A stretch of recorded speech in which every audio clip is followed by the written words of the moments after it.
Saya kalau lihat orang-orang jahat di televisi, Pak, yang nipu kiri kanan, korupsi kiri kanan, saya bilang, biar nih lolos kok di pengadilan dunia, ndak lolos kok di akhirat, bos. Mau kok kemana? Kau bisa mainkan hukum di dunia, tapi demi Allah kau tidak bisa mainkan hukum di akhirat. Berapa umurmu? Berapa umurmu? Pasti kau akan hadapi kematian. Maka selama belum ajal menjemput, mari kita dengar supaya kita bisa pulang dengan membawa oleh-oleh takziah, supaya kita bisa lebih baik ke depannya.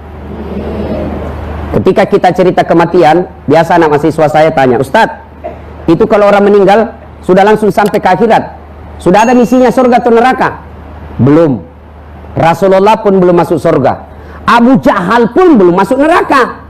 Untuk sampai ke akhirat itu ada tangga-tangga yang harus kita lewati.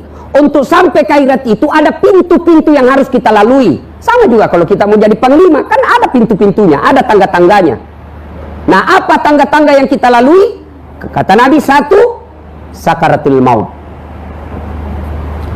Ibu-ibu pernah lihat sakaratul maut? Pernah? Saya sering. Makanya jangan pandang enteng Ustaz. Banyak ibu-ibu sekarang dia bilang, jangan aku bergaul sama itu Ustaz. Apa itu? Barasanji saja dia tahu. Kan begitu, Bu. Kalau mau mati siapa dipanggil? Panglima. Presiden. Siapa? Pak Camat. Lari Pak Camat. Siapa kita panggil? Ustadz. Makanya ada saatnya ibu butuhkan ustadz. Saya kadang-kala melihat orang sakaratul maut macam-macam. Dan Nabi informasikan, orang yang menghadapi sakaratul maut itu haus. Begitu hausnya kata Nabi, biar kok kasih air seluruh yang ada di lautan tidak akan mampu mengobati rasa hausnya. Coba lihat orang sakaratul maut. Gerak itu tenggorokannya karena haus. Dan pada saat haus itu iblis yakin, ini terakhir saya goda si Das'at. Maka dia manfaatkan, dia kuatkan strateginya, dia maksimalkan untuk menggoda kita. Kenapa? Ini detik-detik menentukan. Datang malaikat. Sebelum malaikat maju, Allah berikan kesempatan dulu kepada iblis. Kau iblis, ini sakaratul maut sudah haus. Datang iblis. Tapi ini sudah alam gaib. Yang di samping kita sudah tidak melihat. Hanya yang sakaratul maut melihatnya. Datang iblis. Misalnya saya, sakaratul maut. Das'at, kau haus. Haus sekali saya ini. Dia bilang setan, nih iblis, ini ada air saya bawakan kamu. Alhamdulillah, kasih saya. Tunggu dulu, saya kasih kau ini air, ada syaratnya. Apa syaratnya? Gampang, kau bilang saja menyesal menyembah Allah. Kau bilang saja menyesal menyembah Allah.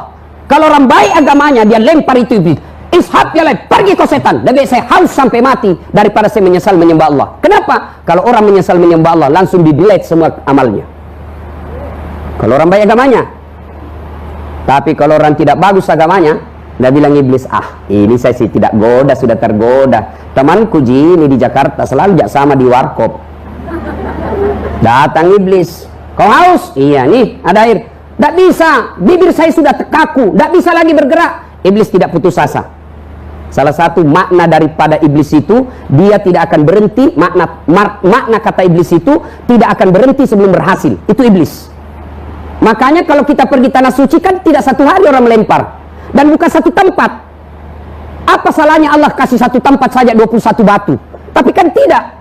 Jumrah Akabah, Jumrah Ula, Jumrah Usta. Melempar setan besar, setan kenjai hanya ke tengah. 3 kali satu hari dan 3 hari berturut-turut. Maknanya iblis tidak akan berhenti hanya satu kali godaan. Dia datang goda. Tidak bisa bibirku bergerak, kaku. Dia bilang iblis, tidak usah cemas bos. Kalau begitu matamu saja kasih goyang. Kau kedipkan saja matamu. Saya bilang kau menyesal menyembah Allah, kedipkan matamu. Tidak bisa, mata saya sudah kaku. Saya sakaratul maut, mata saya tidak bisa bergerak. Iblis tidak putus asa. Dia ambil jalan paling terakhir. Dia bilang kalau begitu, iyakan saja dalam hati. Dalam hati saja aku bilang, iya. Karena dia orang tidak baik agamanya. Lalu dia bilang, iya, saya menyesal menyembah Allah. Begitu dia bilang saya menyesal menyembah Allah, datang malaikat maut. Dia jemput rohnya, mati di dalam kafir. Kenapa? Karena dia menyesal menyembah Allah selama hidupnya. Itulah Nabi mengajarkan kita doa. Ini ibu-ibu yang sudah usia-usia 60 tahun ke atas, yang sudah muka-muka sakaratul maut. Ayo, doa, tidak usah minta lagi. Ya Allah berikan saya ruko, ya Allah berikan saya mercy, ya Allah berikan saya kekayaan. Tidak usah. Yang paling bagus kita hafal doa usia-usia senja. Taubatan qablal maut, wa rahmatan indal maut, wa maghfiratan ba'dal maut. Allahumma hawwin alaina fi sakaratil maut. Itu bahasa Arabnya. Haruskah bahasa Arab berdoa? Tidak, Allah multi bahasa. Daripada ibu bahasa Arab, belum salah ucapannya, belum ibu tidak mengerti. Alhamdulillah ibu-ibu sekarang rajin berdoa. Tapi di mana? Di status. Pergi suaminya update status, ya Allah lindungi suamiku. Duhur dilindungi, doa lagi, ya Allah mudahkan rezekinya. Sibuknya itu, Tuhan mau baca status tak? Doanya di mana? Selesai sholat, ibu selesai sholat subuh, doa. Selesai sholat isya, doa. Waktu paling mustajab berdoa ketika selesai azan, nunggu qomat. Haruskah di masjid, Bu? Tidak. Ibu dengar azan di masjid. Selesai azan, di situ waktu paling berdoa, paling mustajab, nunggu qomat. Doa ibu.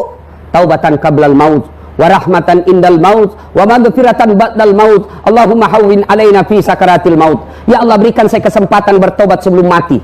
70 tahun umurnya, 65 tahun bahaya, 65 tahun maksiat, tapi 5 tahun diberi kesempatan bertobat. Itu yang disebut, ya Allah, berikan saya kesempatan bertobat sebelum mati. Wa rahmatan indal maut, dirahmati ketika dicabut nyawaku. Ada nabi yang pernah melakukan eksperimen mati, namanya Nabi Idris alaihissalam. Dia memohon kepada Allah, ya Allah, saya merasakan sakitnya sakaratil maut. Allah berfirman, betulkah kau merasa? Iya ya Allah, saya merasakan sakitnya sakaratil maut. Dicabut rohnya, setelah itu dihidupkan kembali. Setelah hidup, dia kumpul seluruh sahabatnya. Saudara-saudara sekalian, kau mau tahu sakitnya sakaratil maut? 1000 kali kau dikuliti hidup-hidup baru sama sakitnya sakaratil maut. Ada yang pernah dikuliti di sini?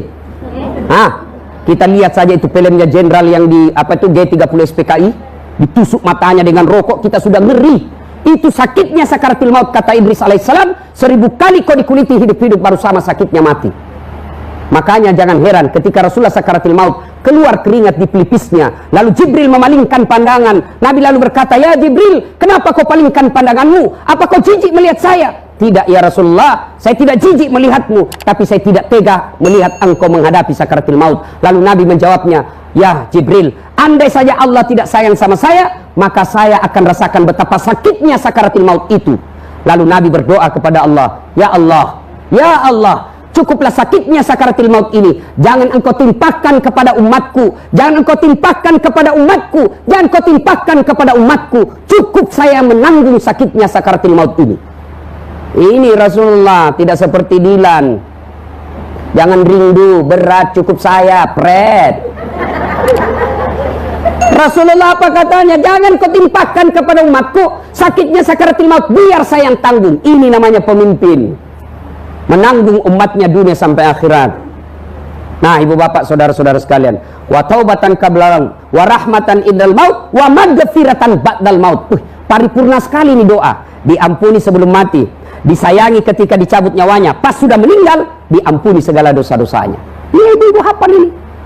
Taubatan qablal maut wa rahmatan indal maut wa maghfiratan ba'dal maut. Allahumma hawwin alaina fi sakaratil maut. Sudah, itu ibu baca. Bu, berapa kali sholat sehari? 5. Kalau 5 kali ibu tiap minta tiap hari, masa Allah tidak kabulkan? Padahal Allah sudah janji, ud'uni astajib lakum, minta kau kepadaku, pasti saya kasih. Itu janji Allah, bukan janji caleg. Oh, kalau caleg dibagi-bagi kartu namanya, Pak, nih pilih saya, sama-sama kita orang Budis, nih pilih saya. Begitu dipilih diganti nomor HP-nya. Pembohong. Tapi Rasulullah mengajarkan kepada kita. Ya, Bu, ud'uni astajib lakum, minta kau kepadaku pasti saya kabulkan.